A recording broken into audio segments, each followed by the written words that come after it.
Hello everyone, welcome to my channel. In this video I'm going to teach you the life lesson which is of 9th standard state board. So without wasting time, let's get started. This poem Life is written by Charlotte Bronte. And this poem she has divided into 3 stanzas.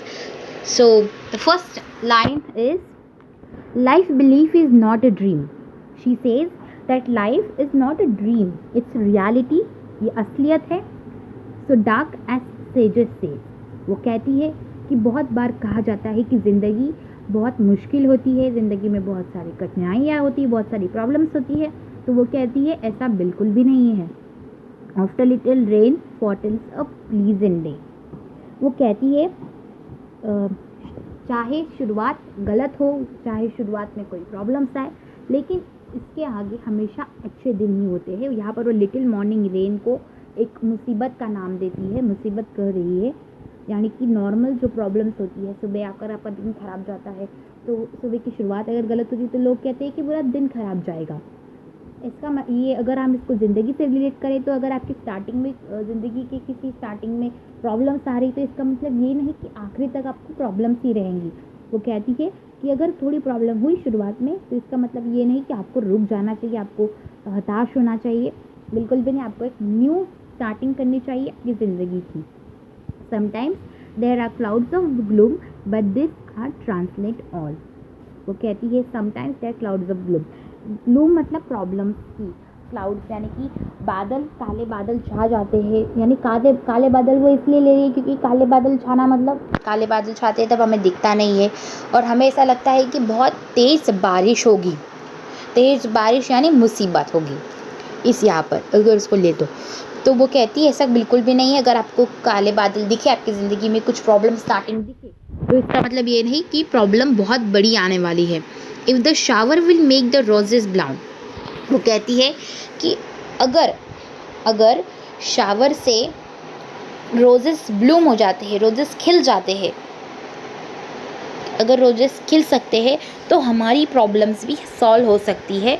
O while लैमेट is form.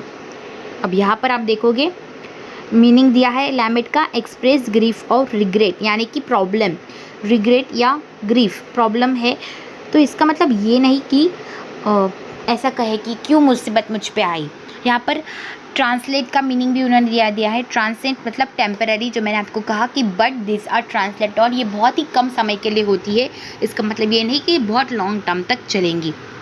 तो वो आगे कहती है rapidly merrily let's sunny hours flit by. Rapidly यानी बहुत जल्दी जल्दी और मेरीली यानी हैप्पीली. तो वो कहती है कि जल्दी जल्दी और खुशी से आपको इन सारे सनी आवर्स को बाय बाय कहना चाहिए. यानी कि सनी आवर्स मतलब प्रॉब्लम्स जो आती है एक समय के लिए आती है आपकी ज़िंदगी में, उन प्रॉब्लम्स को आपको हंसते हंसते सॉल्व करना चाहिए और जितना जल्दी हो सके उन्हें आपको सॉल्व करना चाहिए. Gratefully cheerfully enjoy them as they fly. वो जा रहे हैं तो आप उन्हें एंजॉय करें. आपको उस चीज़ का भी आपको एक एक्सपीरियंस मिल जाता है तो उस चीज़ को आप पॉजिटिव ले लो. इस पूरी पोएम में आपको एक चीज़ याद रखनी कि आपको हर चीज़ से कुछ तो भी पॉजिटिव लेना है. यहाँ पर पोएट इन पॉजिटिव और नेगेटिव चीज़ों को कंपैरिजन कर रही है उनका हमें एक्सप्लेन करने के लिए. तो इसी तरह आपको हर प्रॉब्लम को एक्सपीरियंस करके उनको अच्छे से उन्हें विदा करना चाहिए आपकी ज़िंदगी से. ये नहीं कि उन्हें पकड़ के रखो, अरे मेरे साथ क्या प्रॉब्लम हो रहा है, मुझे इन प्रॉब्लम से मैं कैसे बाहर निकलूँ. इन चीज़ों के बारे में आपको नहीं सोचना चाहिए. आपको सोचना चाहिए कि बाहर निकलूँगा लेकिन आराम से, कोई टेंशन के बिना आपको इनसे बाहर निकलना है. आगे वो कहती है what do death at time steps in and calls our best away. वो कहती है कि जब आपका अच्छा समय चल रहा होता है, आप अच्छी ज़िंदगी बिता रहे हो, एकदम इजी गोइंग आपका चल रहा है और उसी समय आपकी डेथ हो जाती है, आपकी किसी भी करीबी इंसान की डेथ हो जाती है और आप उनसे दूर चले जाते हो या फिर आपसे वो लोग दूर चले जाते हैं, तो इसका मतलब ये नहीं कि कोई बहुत ही बड़ी इशू है. ऐसा होता है, हमेशा ऐसा होता है और ये कॉमन चीज़ है कि किसी अच्छे समय के वक्त किसी की डेथ हो जाती है या हम किसी अच्छे समय में वहाँ पर नहीं होते हैं. तो वो आगे कहती है what do sorrow seems to win over a hope heavy sway. इसका मतलब ये नहीं कि दर्द जीत गया, इसका मतलब ये नहीं कि प्रॉब्लम जीत गई. सॉरो यानी कि इसका मीनिंग आप देख लीजिए, सॉरो यानी कि प्रॉब्लम यानी कि दुख। इसका मतलब ये नहीं कि दुख जीत गया।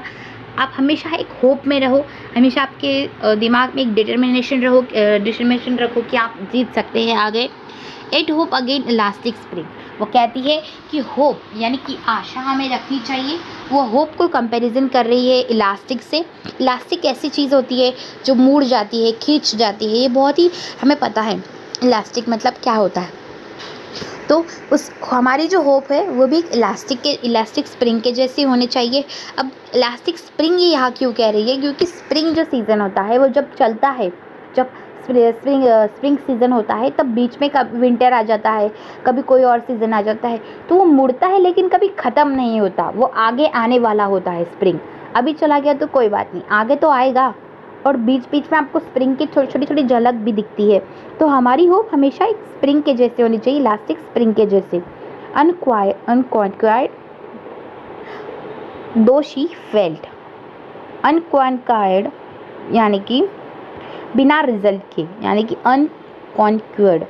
She felt still beyond are her golden wings. वो कहती है कि होप जो होती है ये बहुत ही अच्छी चीज़ होती है, ये आपको हमेशा रखनी चाहिए, क्योंकि इसके अंदर गोल्डन विंग्स। अब गोल्डन विंग्स ये सिर्फ एक उन्होंने इसके साथ में एक कंपैरिजन किया गया कि गोल्डन विंग्स से क्या होता है, हम उड़ सकते हैं, हमारी इच्छा हम पा सकते हैं, हम अपनी इच्छा पूरी कर सकते हैं। तो स्टिल आपको ये बात ध्यान में रखनी चाहिए कि होप जो होती है, जब अगर आपने होप रखी तो आप जो चाहे वो कर सकते हैं। Still strong to bear us well, यानी होप अगर पक्की हो, अगर वो स्ट्रॉन्ग हो तो वो आपको अच्छा रखती है, यानी आपको पॉजिटिव रखती है और आपका सब कुछ अच्छा होता है। Manfully fearlessly the day of tribal bear for gloriously victoriously can courage quell disappear. इसका मतलब अब ये जो लास्ट लाइन है, मैनफुली फियरलेसली यानी कि इस इंसान की तरह बिना डरे आपको इस ट्राइबल बियर, वो ट्राइबल बियर से कह रही है, इसका यहाँ पर बियर का कोई संबंध नहीं है, लेकिन फिर भी ट्राइबल बियर यानी क्या, तो जो जंगली बियर्स होते हैं वो बहुत ही ख़तरनाक होते हैं। तो वो प्रॉब्लम को उनसे कंपेयर कर रही है और वो कहती है कि फॉर ग्लोरियसली विक्टोरियसली, यानी कि आपको एक तेज के साथ, हिम्मत के साथ उनसे फाइट करना चाहिए और उससे जीतना चाहिए। तो यहाँ पर हमारी पोएम फिनिश होती है। यहाँ पर कुछ क्वेश्चंस हैं जिनके आपको answer, what do the sages से। अब यहाँ पर इसका आंसर आएगा कि सेजेस कहते हैं कि लाइफ इज़ डार्क, वो सेजेस कहते हैं, तो इसका आंसर ऐसे आएगा, सेजेस से that life is dark. What does the rain often फोरटेल्स।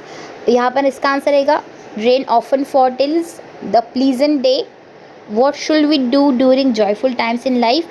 अब इसका आंसर मैं आपको एक्सप्लेन करती हूँ कि जॉयफुल टाइम्स के टाइम पे आपको हमेशा खुश रहना चाहिए और आपको हर मोमेंट को फील करना चाहिए, एक हैप्पीनेस से भरा उस मोमेंट को आपको जीना चाहिए।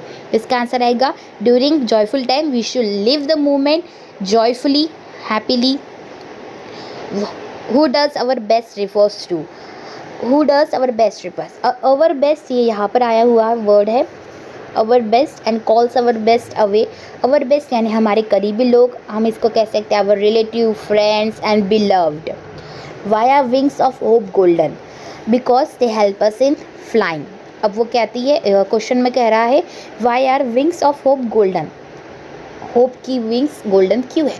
वो गोल्डन इसलिए है क्योंकि वो हमें उड़ने में मदद कर रहे हैं। वो स्पेशल क्यों है, क्योंकि वो हमें हेल्प कर रहे हैं उड़ने में यानी हमारी होप रखने में भी। ये बहुत इंपॉर्टेंट क्वेश्चन है, अब इसको ध्यान में रखिए। Why are wings of hope golden because they help us in fly away our problems, our sorrow.